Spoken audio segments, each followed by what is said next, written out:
Let's take a look at some more important operations.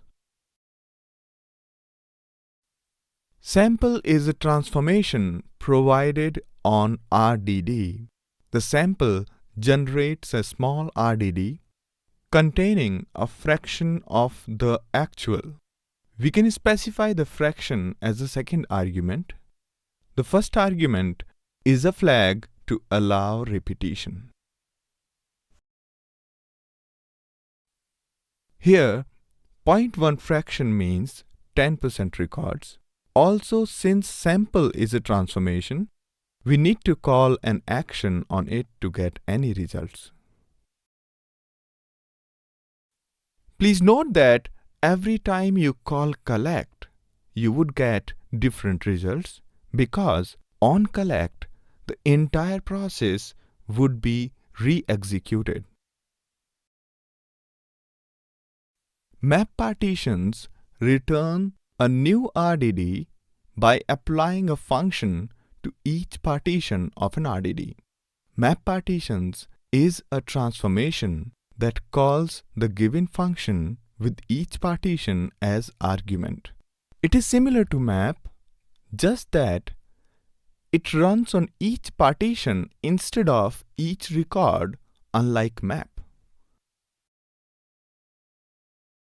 Let us first create an RDD having records from 1 to 50 with 3 partitions. Next, we define a function that takes an integer iterator as argument and sums the integers. Then we call the map partitions transformation with this function as argument. And then we call collect action on resulting RDD. As you can see, the map partitions has computed the sum of each partition. Another very important transformation is sort by. Sort by sorts this RDD based on the key provided by the key function, which is provided as argument. The other argument it accepts is a flag to specify whether you want the results to be ascending or descending. The default value of this flag is true, which means by default the results will be sorted in ascending order of the key provided by the key function.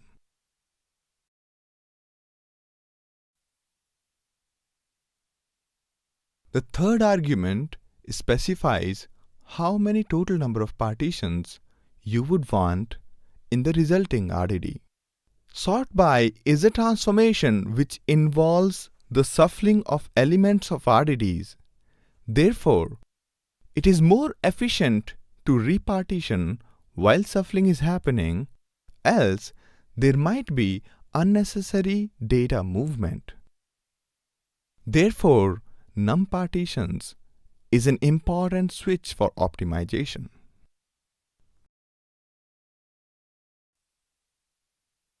Let's take a look at an example use of sort by. We are creating an RDD by using parallelize over a list of tuples. Here, it is an RDD having the tuples, but it could contain anything.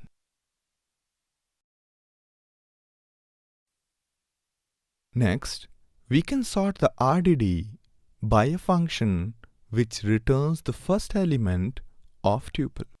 Then, we can call collect. You can see that the data is sorted by first element of tuple, which is a string. We can also sort by second element of tuple by just creating another key function which returns second value of tuple. You can see that the data is sorted by second value of tuple, which is a number. If you want to sort the elements based on the values of elements, we can create this kind of key function. Though RDD is not really a set, but still, the set operations try to provide you utility set functions. Distinct creates an RDD with distinct or unique values. It gives the set property to your RDD. Distinct is an expensive operation as sorting or shuffling is required.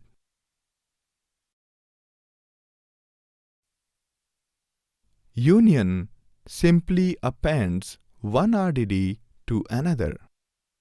It is not same as mathematical union operator, as it does not try to remove the duplicates. So, the result might have the duplicate records.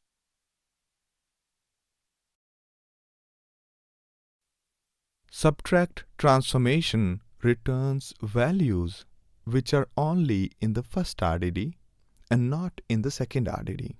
It involves shuffling similar to sort by or distinct transformation.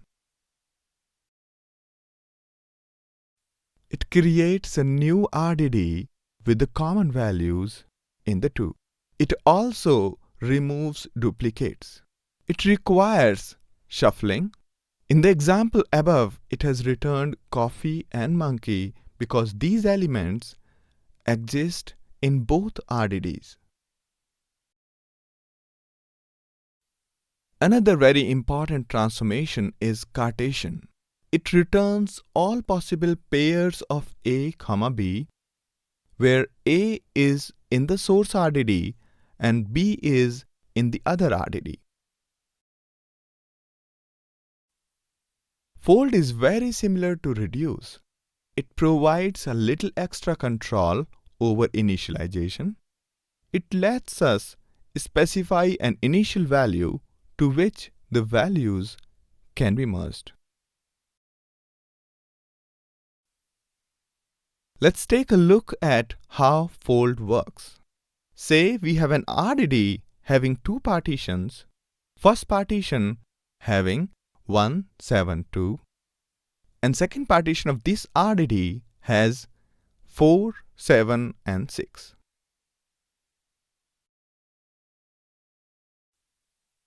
While calling fold, we will provide two things. First, an initial value into which elements would be merged. And second, the function that would be used for merging values. This function takes two arguments similar to reduce. The first argument points to the value aggregated so far, and second one is a value from the partition. Each of the value from partition will be merged into initial value. As you can see, the initial value is created on both partitions. On first partition, 1 is getting merged, and on second partition, 4 is getting merged. The values are getting merged using the function provided by us. The result is saved back to initial value. Please note that in some cases, such as array concatenation, you can simply return the first argument after appending the second argument in the function. This would create the returning object only once during initialization. In the similar fashion, other elements from each partition would get merged. Afterwards, the result from both partitions would be merged using another initial value in similar fashion.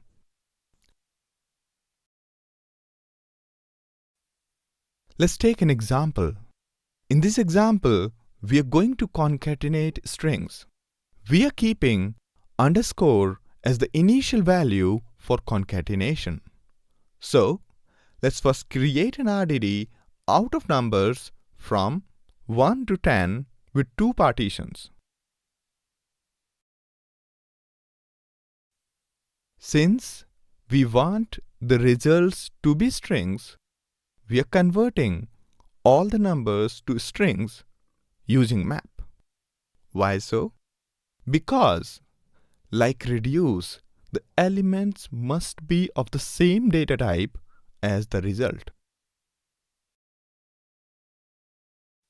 Next, we define our function which concatenates two strings s and n and returns the result. Here, the name of the function is concat. 031. Next, we call fold with the initial value as underscore and concat as the function. You can see that the result first concatenated 1 to 5 with underscore and 6 to 7 with another underscore, and then concatenated the result with another underscore. So, fold provided a little more control than reduce by letting us specify the initial value.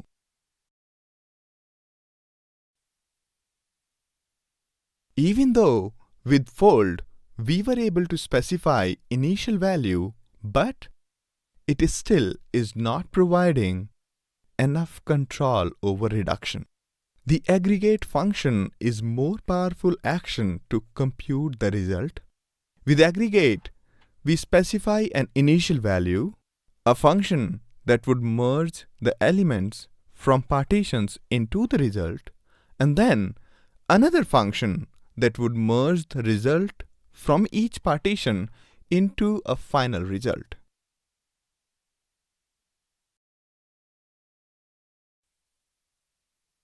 Please note that the result of aggregate can be of different data type than the actual RDD elements. Here, in the diagram, the circle represents the data type of result and square represents the data type of the elements from RDD. Also note that the data type of result has to be of the same data type as the initial value.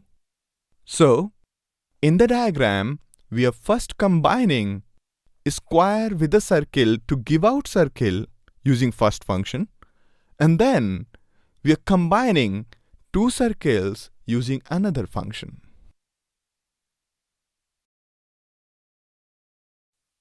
(034).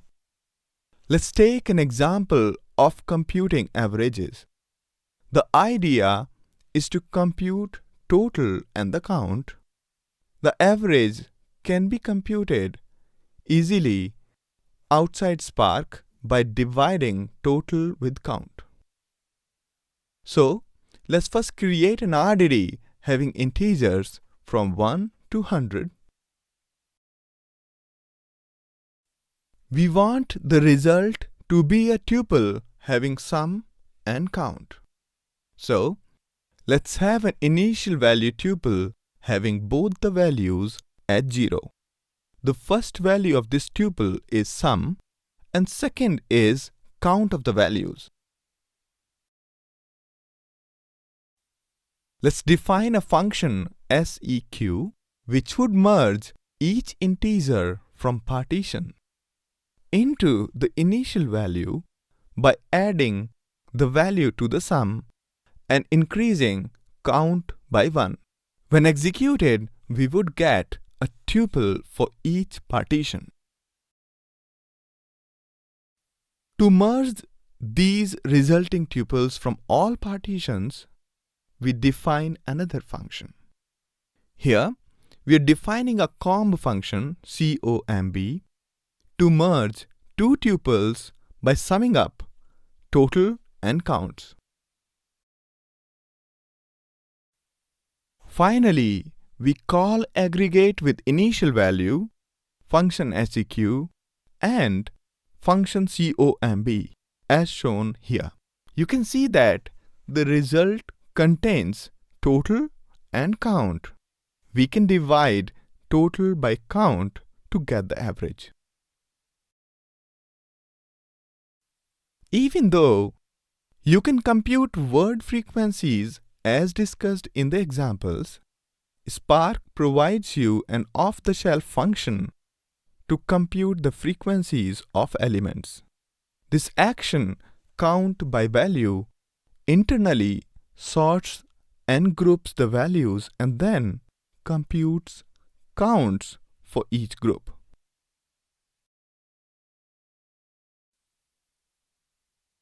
Spark provides an action to find few top elements. It first orders data in descending order and then calls take action. You can also achieve the same using sort by transformation and then take action. As you can see that the top 6 has returned 10, 9, 8, 4, 4, 3 in descending order.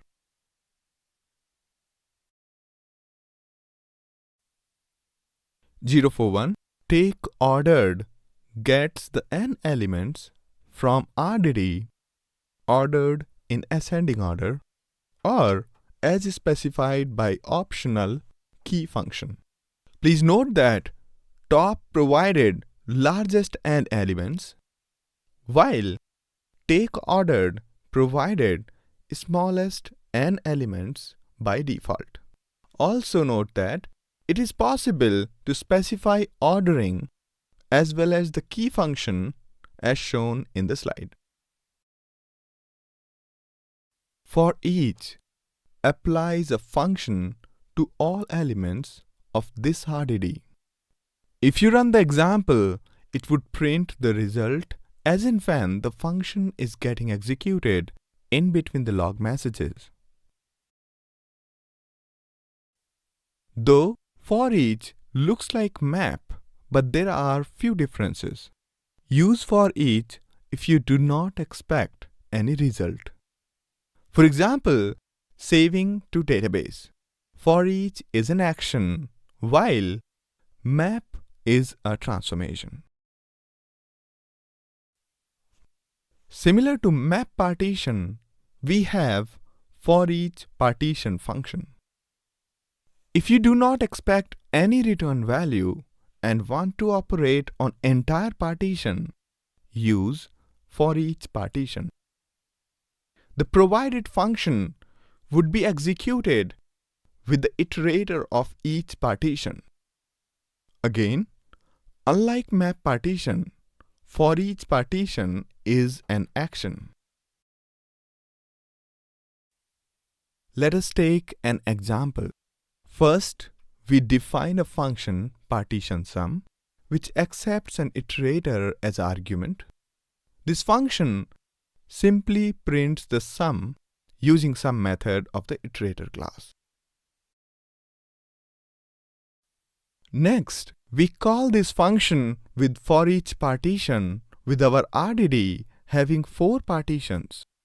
You can see that the sum of each of the 4 partitions have been printed. Thank you.